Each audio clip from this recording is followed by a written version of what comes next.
Bienvenue sur la chaîne. Rose.1988.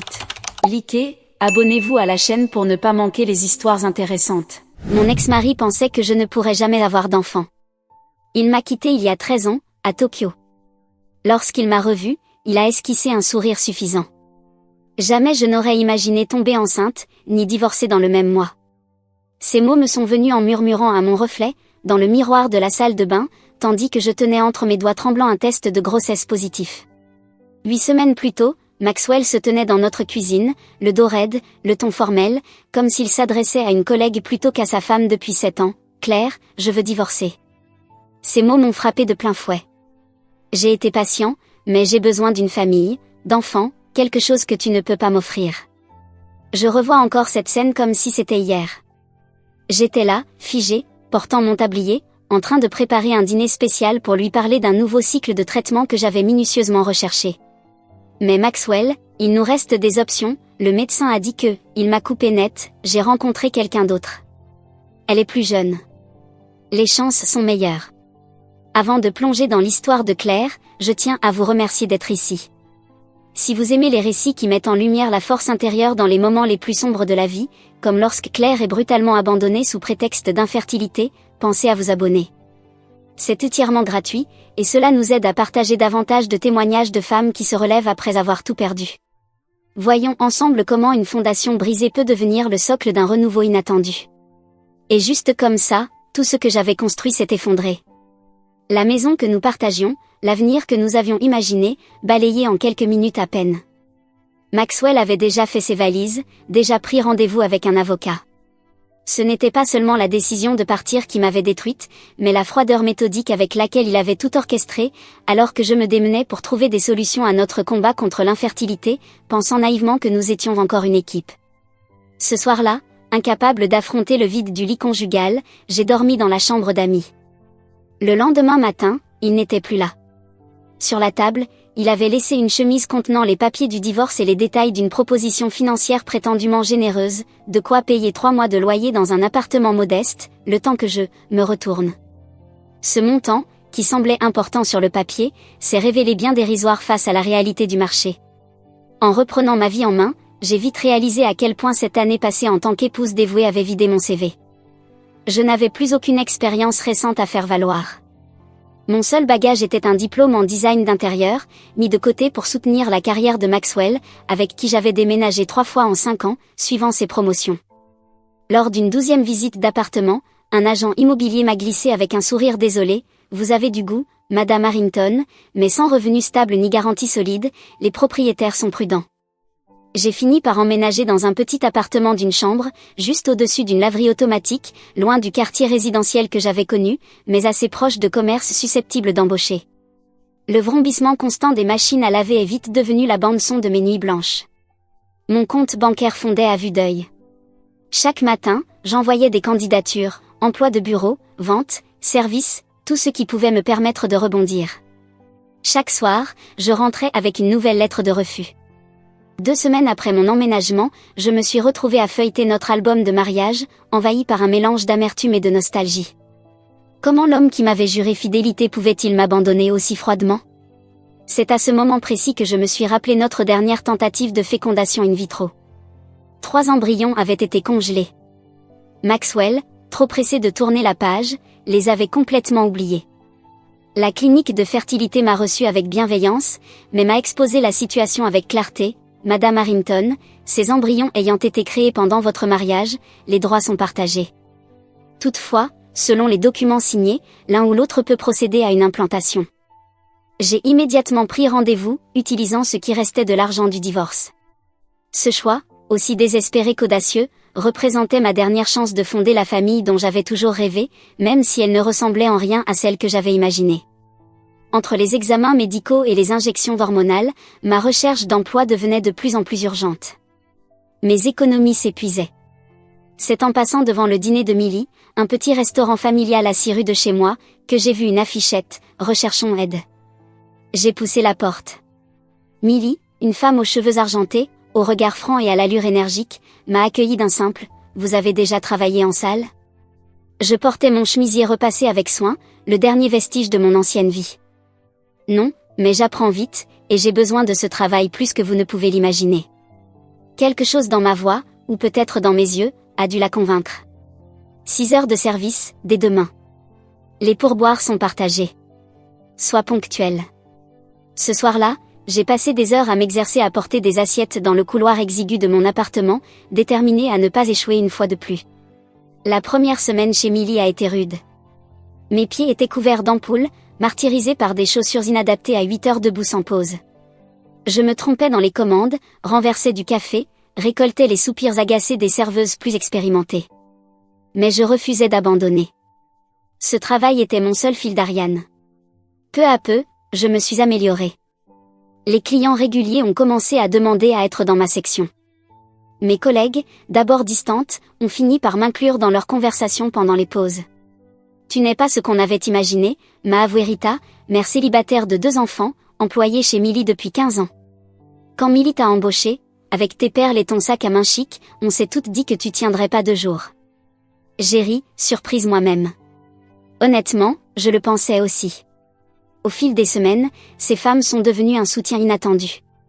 Elles ignoraient tout du transfert d'embryons, mon espoir secret, trop fragile pour être partagé, mais elles sentaient que je me reconstruisais à partir de quelque chose de brisé.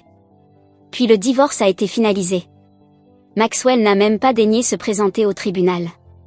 Il a envoyé son avocat à sa place. Je me suis retrouvée seule sur mon banc, étrangement détachée, tandis que le juge déclarait notre mariage officiellement dissous. Personne n'a évoqué les enfants ou la fertilité. Il n'était question que d'actifs, de dettes, et de la fin clinique de cette année passée ensemble. Ce soir-là, j'ai enchaîné 2 services chez Milly, servant des plats réconfortants tout en digérant l'idée que j'étais désormais véritablement seule. Quand Rita a remarqué mes yeux rougis, elle m'a simplement tendu un tablier propre et a pris mes tables pendant 10 minutes, sans poser de questions. 3 jours plus tard, la première vague de nausées matinales m'a frappée pendant le service du petit déjeuner. J'ai à peine eu le temps d'atteindre les toilettes du personnel avant de vomir violemment. Le lendemain matin, même scénario. Rita m'a coincée dans la salle de pause. Soit t'es enceinte, soit tu devrais aller voir un médecin, a-t-elle déclaré sèchement, en me tendant un cracker salé. Le test de grossesse que j'ai fait ce soir-là et les 2 suivants ont confirmé ce que je n'osais croire. Contre toute attente, le transfert avait fonctionné. J'étais enceinte. Fraîchement divorcée.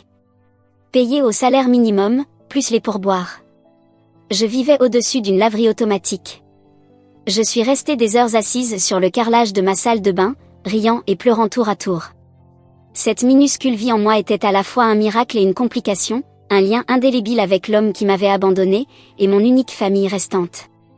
Dès le lendemain, je devais prendre rendez-vous chez le médecin, chercher les options de soins prénataux avec ma couverture limitée, et commencer à préparer l'arrivée d'un bébé dans mon petit appartement. Mais ce soir-là, j'ai posé ma main sur mon ventre encore plat et j'ai murmuré une promesse. On y arrivera ensemble, petit trésor.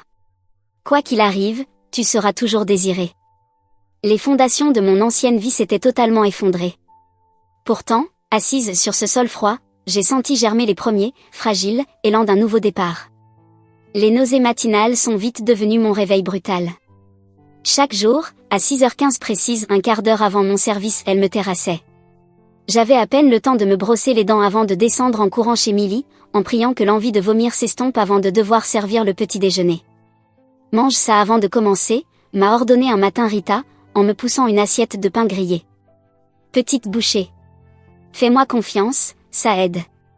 Mère de 2 enfants, Rita était devenue ma conseillère officieuse en grossesse.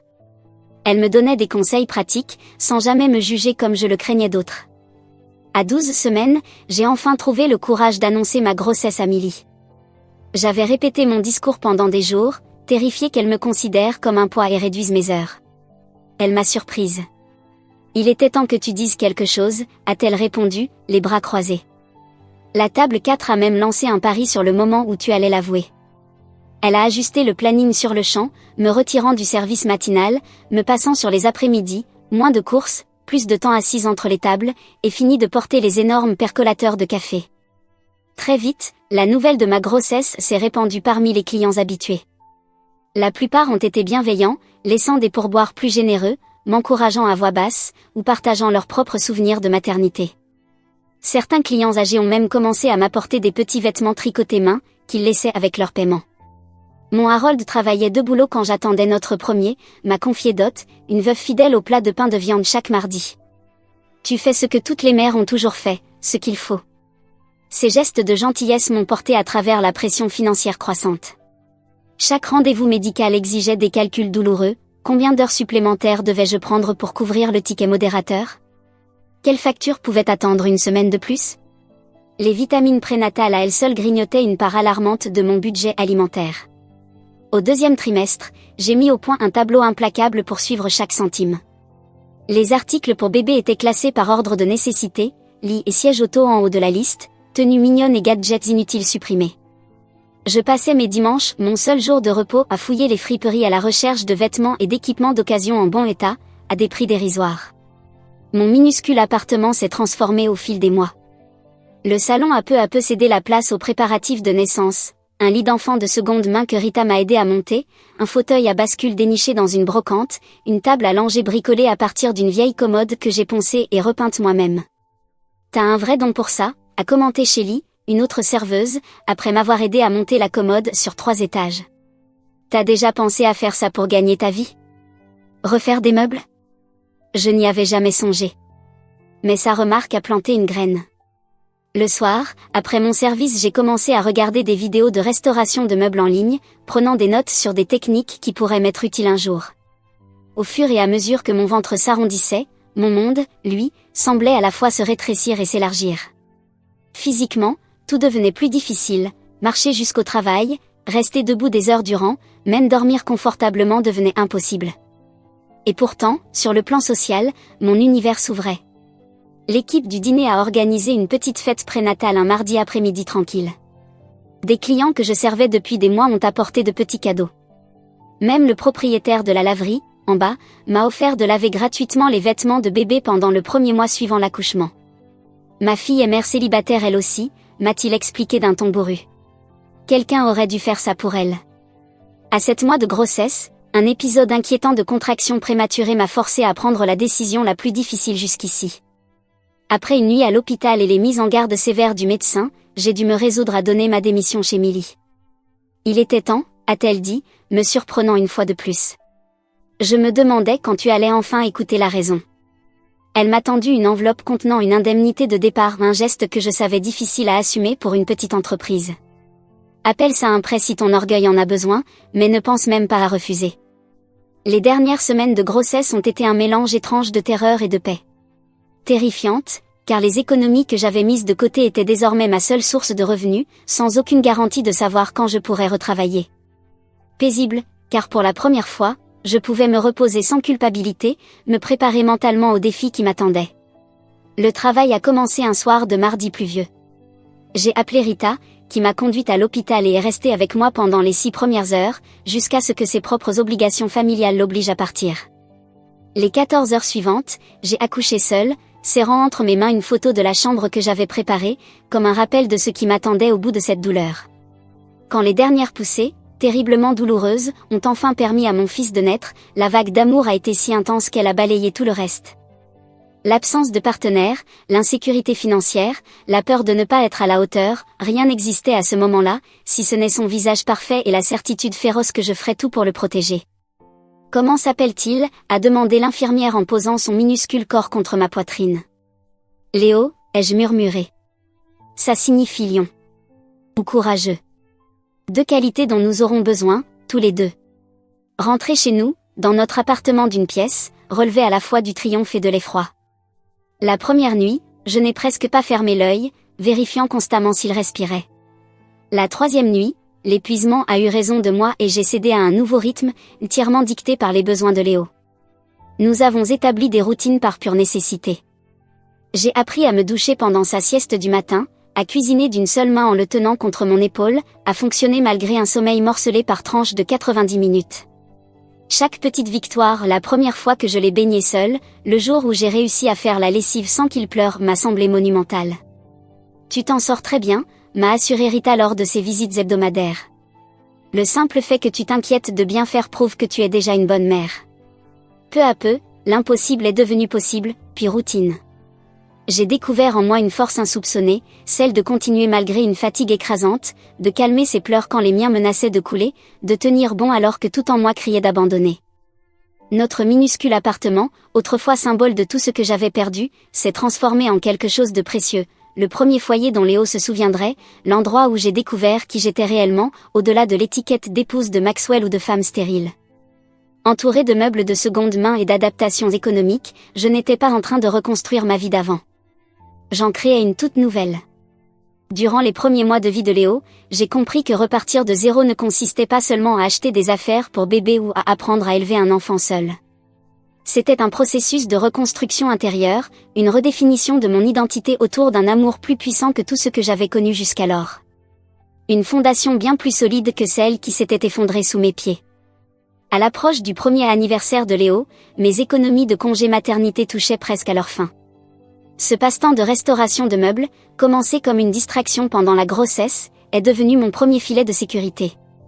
J'avais retapé quelques pièces pour des voisins de l'immeuble, qui m'avaient ensuite recommandé à leurs amis.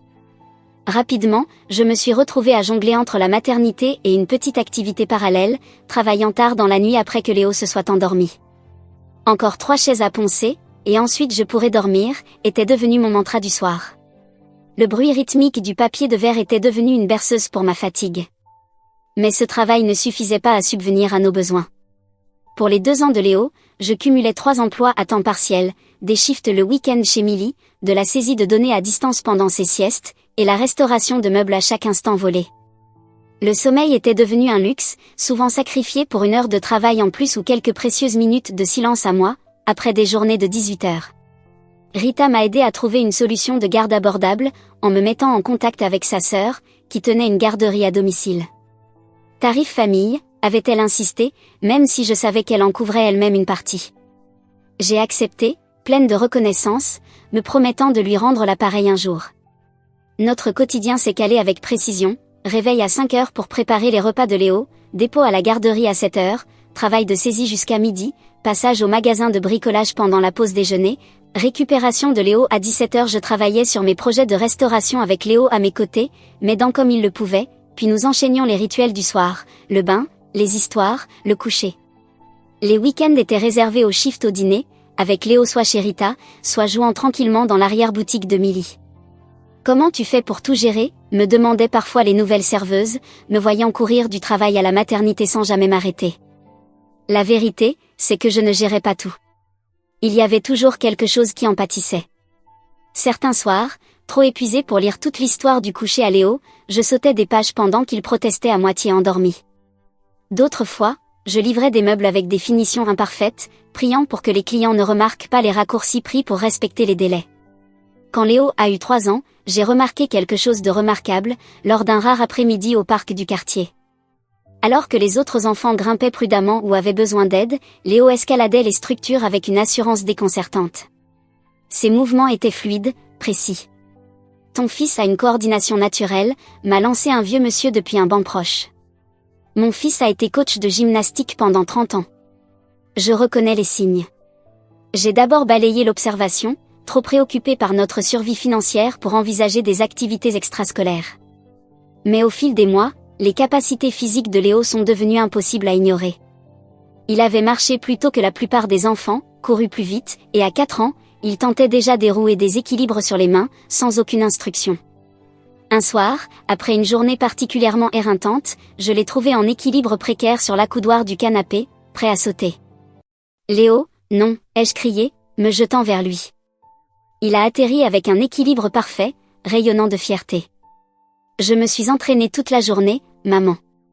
Regarde encore. Ce soir-là, j'ai commencé à chercher des programmes communautaires et découvert que le 1K proposait des cours de gymnastique subventionnés pour les jeunes enfants. L'horaire entrait en conflit avec mes heures de saisie à distance, me forçant à faire un choix difficile. Finalement, j'ai négocié un aménagement avec mon employeur, perdant en revenus, mais offrant à Léo sa première formation athlétique encadrée. Son entraîneur, un ancien gymnaste universitaire nommé Carlos, m'a prise à part après le 3e cours. « Votre fils a quelque chose de spécial », m'a-t-il dit doucement. Un talent brut qu'il ne faudrait pas laisser en friche. La fierté s'est mêlée à la panique.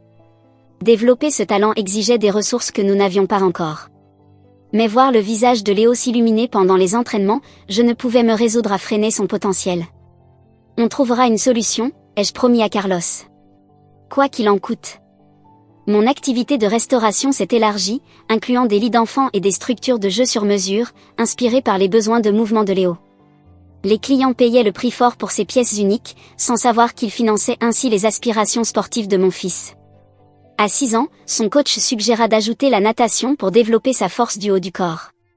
J'ai proposé de restaurer l'ensemble de salle à manger ancien du directeur de la piscine en échange des cours de Léo. J'arrivais en avance pour nettoyer les vestiaires, obtenant ainsi du temps d'entraînement prolongé. Notre appartement est devenu un terrain d'entraînement improvisé, coussins de canapé pour les roulades, barres amovibles dans les encadrements de portes pour les tractions, couloirs marqués de rubans adhésifs pour les exercices d'équilibre. Nous inventions des jeux qui masquaient les efforts physiques sous des airs de divertissement, transformant les contraintes financières en opportunités créatives. Pourquoi mes copains n'ont pas de barre de singe dans leur salon, m'a demandé Léo un jour, suspendu la tête en bas à la structure que j'avais fixée au plafond. Parce que leurs mamans ont sûrement un meilleur sens de la déco, ai-je répondu en riant, tout en le rattrapant lors d'un nouveau saut. À mesure qu'ils grandissaient, nos conversations aussi devenaient plus profondes. En chemin vers l'école, je lui racontais, version édulcorée, notre parcours, comment la vie nous surprend parfois, et que la force vient de notre capacité à nous adapter plutôt qu'à attendre des circonstances idéales. Comme quand je tombe en gym, m'a-t-il demandé, avec une sagesse de ses 7 ans qui m'a saisi. Exactement. Ce n'est pas une question de ne jamais tomber, mais de toujours se relever. Il a hoché la tête, absorbant la leçon avec une maturité déconcertante. Et c'est pour ça que tu fais autant de boulot? Parce que tu continues à te relever? Ces mots m'ont donné les larmes aux yeux.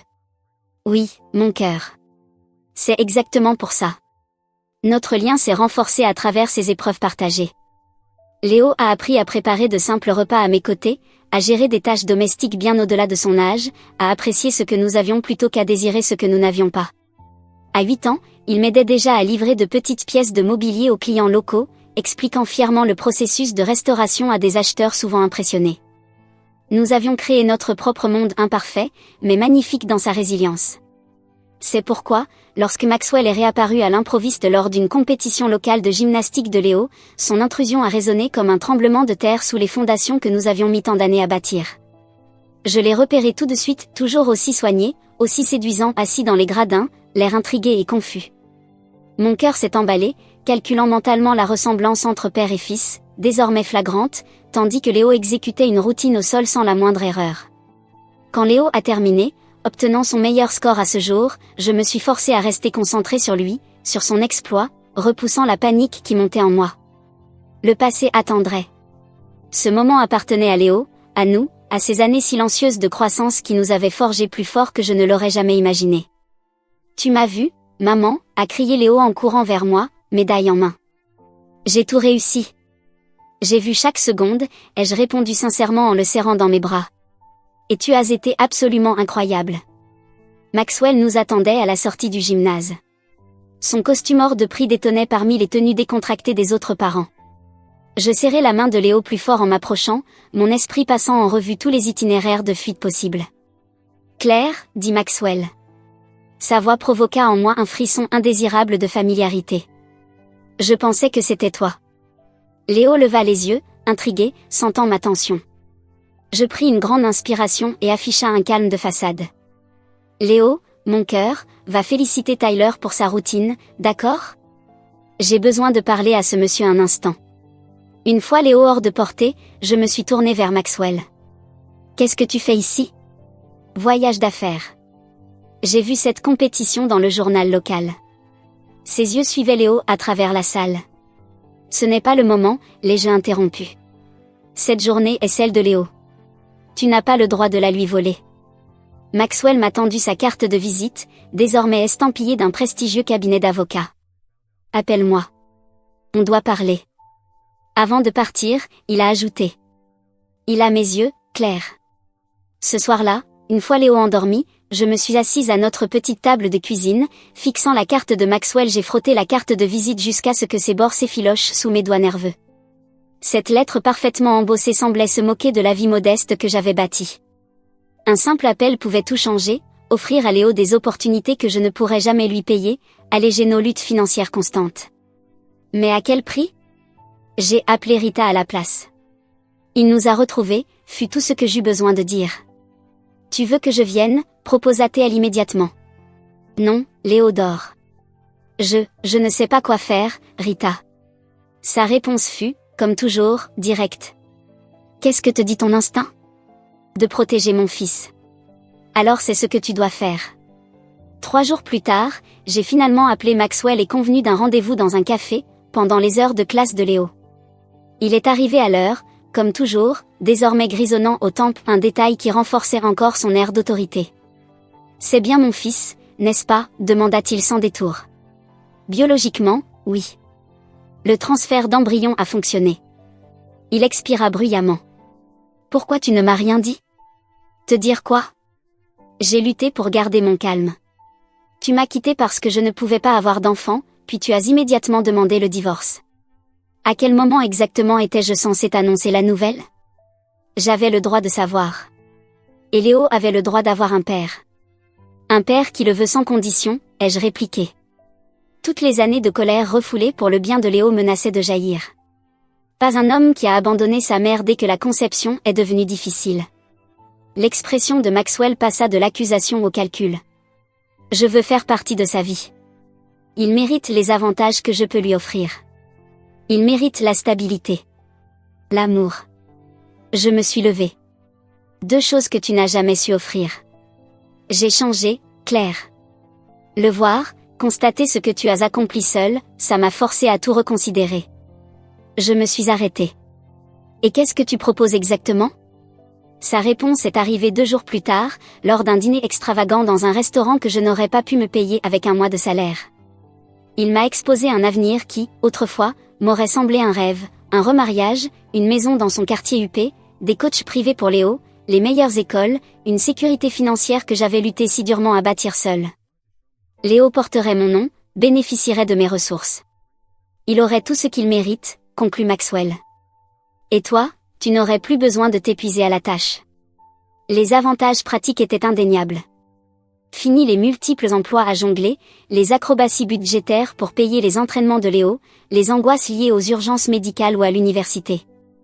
J'ai besoin de temps pour réfléchir, ai-je répondu, l'esprit embrouillé d'émotions contradictoires. Pendant 2 semaines, j'ai observé Maxwell avec Léo lors de visites supervisées. Il arrivait avec des cadeaux coûteux, un tapis d'entraînement professionnel, des poignées de gymnastique personnalisées, une tablette remplie de vidéos de technique. Léo était prudemment curieux face à cet homme qui s'intéressait soudain à ses performances. Il va être là souvent maintenant, m'a-t-il demandé un soir alors que je le bordais. Tu aimerais que ce soit le cas, ai-je demandé doucement. Léo a réfléchi avec une maturité déconcertante. Il connaît beaucoup de choses sur le matériel de gym, mais il a l'air déçu quand je rate quelque chose. Cette remarque s'est posée dans ma poitrine comme un poids. Je repensais au froncement subtil de Maxwell quand Léo avait du mal avec un exercice, à ses regards furtifs vers les enfants plus avancés. Ce même perfectionnisme qui l'avait rendu intolérant à nos difficultés de fertilité s'adressait maintenant à notre fils. J'ai organisé une rencontre seule avec Maxwell au parc où Léo s'entraînait le week-end. J'ai pris ma décision, lui ai-je dit, regardant les enfants jouer sur des structures que Léo pouvait parcourir les yeux fermés. La réponse est non. Sa confiance a vacillé. C'est une question d'argent? Je peux augmenter la pension. C'est une question de ce dont Léo a besoin, de stabilité, d'un amour inconditionnel, d'un parent qui valorise ses efforts autant que ses réussites. Je peux offrir ça, insista-t-il. En es-tu sûr? Il y a 8 ans, tu es parti dès que ça a été difficile. Qu'arrivera-t-il si Léo ne répond pas à tes attentes? Quand il ne sera plus un prodige mais juste un enfant qui passe une mauvaise journée? Son silence fut une réponse suffisante. Nous avons construit une vie où sa valeur n'est pas mesurée par ses performances ou son statut. Je ne troquerai pas cela contre le confort. Tu fais une erreur, m'a averti Maxwell, laissant poindre son ton d'avocat. Je pourrais demander la garde. Tu pourrais, ai-je répondu en soutenant son regard. Mais pense à ce que cela ferait à Léo.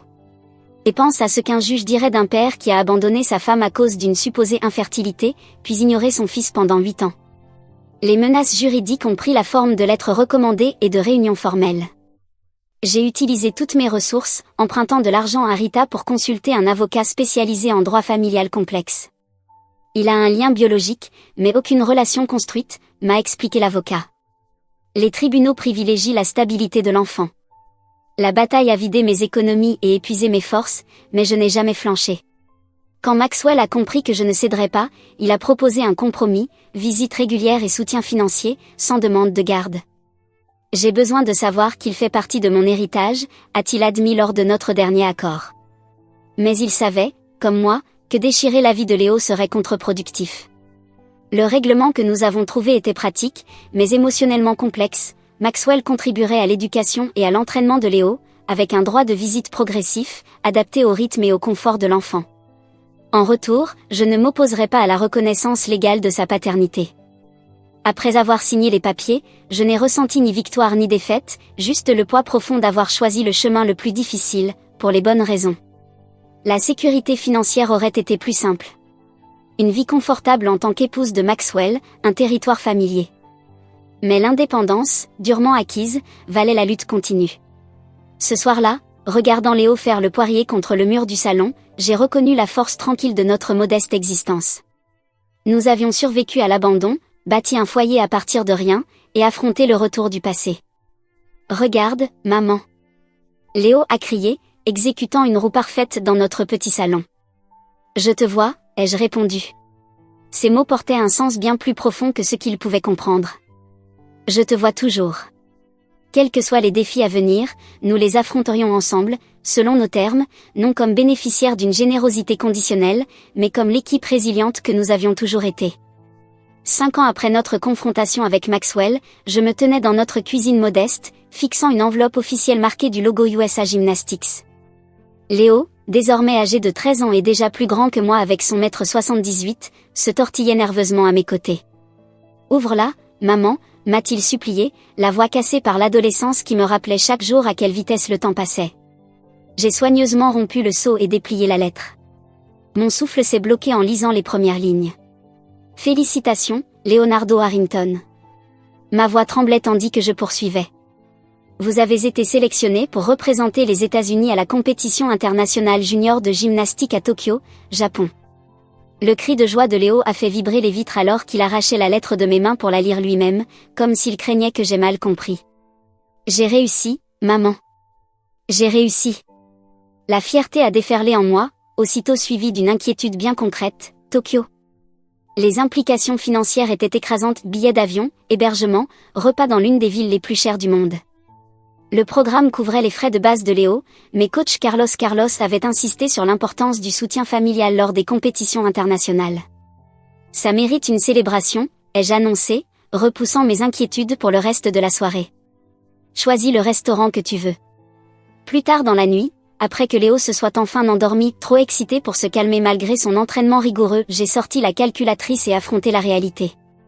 Entre nos économies modestes, l'activité de restauration de meubles qui avait connu une croissance régulière au fil des années, et la contribution éducative imposée par le tribunal à Maxwell, il nous manquait encore plusieurs milliers de dollars pour financer le voyage. Le lendemain matin, j'ai appelé Rita, désormais gérante chez Millie depuis le départ à la retraite de la fondatrice. J'ai besoin de plus de shifts, lui ai-je expliqué. Autant que tu peux m'en donner. Tokyo. Elle a compris tout de suite, ayant suivi l'évolution de Léo en gymnastique depuis le tout début. Tokyo, a-t-elle confirmé simplement. Durant les 3 mois suivants, j'ai travaillé avec une détermination absolue. Les jours de semaine étaient partagés entre mon emploi de saisie à distance et un rythme accéléré de restauration de meubles. Les week-ends, je faisais des doubles shifts chez Millie, où les clients, qui avaient vu grandir Léo à travers mes histoires et mes photos, laissaient des pourboires généreux pour notre fonds, Tokyo. J'ai vendu tout ce qui n'était pas essentiel, refusé toute dépense personnelle, et suivi chaque centime avec une précision quasi militaire. Léo a voulu contribuer lui aussi, insistant pour verser l'intégralité du petit montant qu'il recevait d'un magasin d'articles de sport local qui avait commencé à le sponsoriser. On est une équipe, maman, m'a-t-il dit avec la confiance tranquille que j'avais toujours essayé de lui transmettre. On y va ensemble, ou pas du tout. 2 semaines avant le départ, la dernière pièce du puzzle est arrivée de façon inattendue, une enveloppe contenant un bon pour un billet d'avion en classe affaires vers Tokyo, accompagné d'un mot. « Léo mérite d'avoir sa mère à ses côtés. Sans condition. » Maxwell. La fierté dissimulée sous une praticité presque rigide. En regardant ce bon, j'ai hésité un instant, puis j'ai accepté. Parfois, la vraie force consiste à accepter l'aide quand elle bénéficie à ton enfant, peu importe d'où elle vient. Tokyo était une déferlante sensorielle de néons, de foules et de coutumes inconnues. Le lieu de la compétition, un magnifique complexe sportif au cœur de la ville arborait les drapeaux de 28 nations. Les yeux de Léo s'agrandirent face à cette atmosphère internationale, sa nonchalance d'adolescent brièvement remplacée par un émerveillement sincère. « Tu crois qu'on est vraiment là ?» murmura-t-il pendant l'orientation, me serrant la main comme il le faisait quand il était petit. Nous étions en pleine procédure d'enregistrement quand une voix familière a percé le brouhaha multilingue. « Claire. Léo. » Maxwell se tenait devant nous non pas dans son costume habituel, mais vêtu d'un badge officiel l'identifiant comme membre de l'équipe juridique de l'événement. 5 années avaient ajouté de l'argent à ses tempes, mais pour le reste, peu de choses avaient changé. « Tu travailles ici ?» ai-je demandé, essayant de rester impassible. J'ai été muté à Tokyo il y a 3 ans pour diriger la division Asie de notre cabinet. En voyant la liste des gymnastes américains, j'ai demandé à m'occuper de cette mission. Léo, désormais plus à l'aise avec Maxwell après des années de visites programmées et d'appels réguliers, lui serra la main avec respect. « Merci d'avoir aidé maman à venir », dit-il simplement, fidèle à la sincérité que je lui avais toujours enseignée.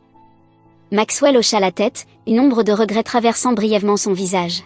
« Je serai présent à tes épreuves », promit-il à Léo, avant de se tourner vers moi. « Il faut qu'on parle. » Cette conversation eut lieu le soir suivant, dans un petit restaurant tranquille près de notre hôtel bon marché. Autour d'un thé que j'ai insisté pour payer moi-même, Maxwell fit preuve d'une vulnérabilité inattendue. « Te regarder de loin toutes ces années ?» commença-t-il, choisissant ses mots avec soin. « M'a fait comprendre ce que j'ai perdu. Pas seulement un mariage. J'ai aussi perdu la chance de vraiment connaître mon fils. De participer à sa construction. Tu avais des droits de visite, lui ai-je rappelé calmement. Des droits ne font pas une relation. » Il a soutenu mon regard. « Tu as refusé de m'épouser à nouveau, de dépendre de mon argent au-delà de ce qu'exigeait la loi, de me laisser acheter ma place dans la vie de Léo. Je pensais alors que tu étais borné. » Il a marqué une pause. « Maintenant, je comprends que tu étais sage. » Il a jeté un coup d'œil autour de ce restaurant modeste. « Tu lui as donné quelque chose que je n'aurais jamais pu offrir, l'authenticité. Le savoir que sa valeur n'est pas liée à ses performances ou à ses privilèges. » La compétition s'est déroulée sur 3 jours d'épreuves préliminaires avant les finales. Léo a performé avec une concentration impressionnante. Ses années d'entraînement sur du matériel improvisé et dans des centres communautaires se manifestaient dans sa persévérance sans faille. Lorsqu'un saut difficile ne s'est pas déroulé comme prévu, Maxwell l'a regardé depuis les gradins avec une expression mêlant fierté et regret. Pendant une pause entre 2 épreuves, il est venu vers moi, plus sincère que je ne l'avais jamais vu. « Tu sais ce qui m'étonne le plus ?» Il m'a posé la question en regardant Léo discuter sérieusement avec son entraîneur. « Ce n'est pas son talent qui est le plus remarquable, dit-il. C'est son caractère. La façon dont il encourage les plus jeunes concurrents. Comment il a remercié le personnel du centre sportif en japonais hésitant. Il s'arrêta un instant. Ça, c'est ton influence, Claire. Pas la mienne. Ce n'est pas génétique. C'est toi. » Le dernier jour, Léo a dépassé toutes les attentes, décrochant une médaille de bronze, symbole de milliers d'heures de sacrifice et de persévérance. Lorsqu'il est monté sur le podium, les yeux brillants d'émotion, j'ai senti que ces 13 années de lutte, de peur, d'efforts inlassables, se cristallisaient en un seul instant. Un moment parfait. Un moment de validation. Au dîner de célébration qui suivit en présence de Maxwell, de l'entraîneur de Léo et de plusieurs familles de ses coéquipiers, Léo leva son verre de cidre pétillant pour demander le silence autour de la table. « À ma maman, dit-il. » Sa maladresse adolescente laissa place, l'espace d'un instant, à une gratitude sincère. Celle qui m'a appris que la vraie victoire, ce n'est pas de monter sur un podium, mais de rester aux côtés des gens qu'on aime. Quoi qu'il arrive. Alors que les conversations reprenaient doucement autour de nous, Maxwell se pencha vers moi. « Tu as eu raison de me refuser », admit-il à voix basse. « Je voulais lui offrir des choses. Toi, tu lui as offert des racines. » Le ciel de Tokyo scintillait d'étoiles pendant que Léo et moi marchions en silence vers notre hôtel ce soir-là, sa médaille bien rangée dans la poche de sa veste. Le chemin, depuis ce mariage brisé jusqu'à cet instant précis, n'avait suivi aucune route que j'aurais pu imaginer. Et pourtant, d'une façon ou d'une autre, nous étions arrivés exactement là où nous devions être. Est-ce que tu regrettes parfois, me demanda soudain Léo, d'avoir fait tout ça toute seule? Je l'ai regardé, ce fils fort, compatissant, résilient d'une manière qui allait bien au-delà du sport, et j'ai ressenti que notre voyage venait de boucler la boucle. Pas une seule seconde, lui ai-je répondu avec une honnêteté absolue. Certaines choses brisées ne sont pas faites pour être réparées. Elles sont faites pour devenir quelque chose de totalement nouveau. Et encore plus beau qu'avant. Léo hocha la tête, une compréhension dans son regard bien au-delà de son âge. Comme nous. Exactement comme nous, ai-je murmuré, tandis que les lumières de Tokyo illuminaient notre chemin à venir. Deux êtres qui avaient transformé les plus grands défis de la vie, en ses plus grandes bénédictions.